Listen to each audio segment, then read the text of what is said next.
In 2018, I had a series of things happen, relationships fall apart, and really finding myself like totally alone.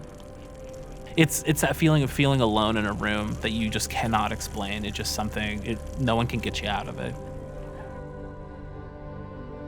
A long time ago, I was like super into church when I was like a teenager. So after a while, I kind of developed some distance between myself and my church. By that time, I had fully become an atheist. My mom, she was diagnosed with stage 4 colon cancer. Luckily, she's recuperated and it's come back, and she's recuperated time and time again. And through the whole process, even up until this day, she's remained steadfast in her faith. And it's just been like something really incredible to see like her example of someone who had known that I was very distant from, God or any kind of church. I was trying to rediscover the things that I loved again. Playing music, love playing guitar. I don't think my life would be what it is if it wasn't for the guitar. And rediscovering things that I used to love. I mean, I used to love God. What happened? I had hired this person named Amy. I remember when she told me about Red Rock, she was so excited. At the beginning, I was kind of like, okay, whatever, stop it. I don't want to talk about it. But eventually her and I would like have little discussions, and, I wouldn't contribute too much. I would just listen. One day she was just like, you should just come. She extended the invitation. I was like, well, it's rude not to go if she, invited me.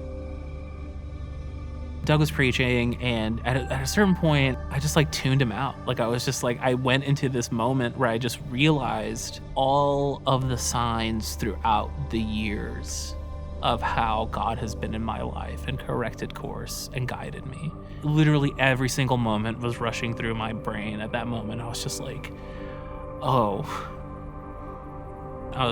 I can't let this go again. My life can never go back to the way that it was. But I was so lucky to have Amy in my life. I was so lucky to have Jennifer, who's now my wife, in my life, talking to me because I'm a stubborn person.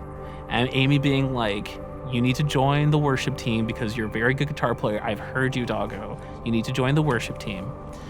I was like, well, if I'm going to do this, I'm going to do it right. So I got to volunteer. I got to serve, because I'm the type, if I'm going to do something, I'm going to go all in, right? At first, obviously, very toe, but now I'm in, right?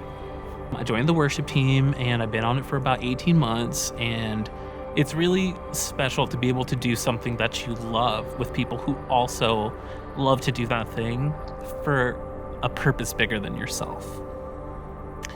And it's so rare to find that, especially in an age that feels so disposable. The ability to use a talent that I have to build a community that invites people in to change their lives is incredible. And I owe everything to God. I owe everything to my friends. And it's like 15 years ago, I would have never thought I would be here, but it's the happiest I've ever been in my life.